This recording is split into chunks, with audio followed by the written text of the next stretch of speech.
What is profile and components?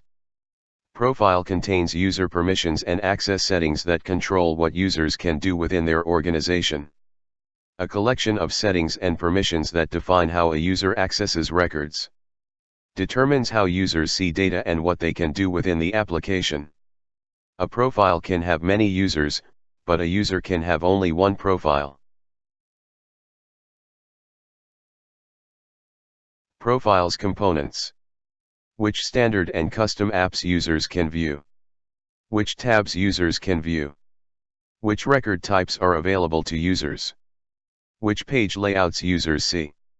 Object permissions that allow users to create, read, edit, and delete records.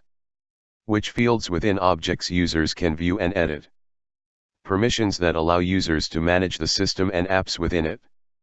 Which Apex classes and Visualforce pages users can access. Which desktop clients users can access. The hours during which and IP addresses from which users can log in. Which service providers users can access, if Salesforce is enabled as an identity provider.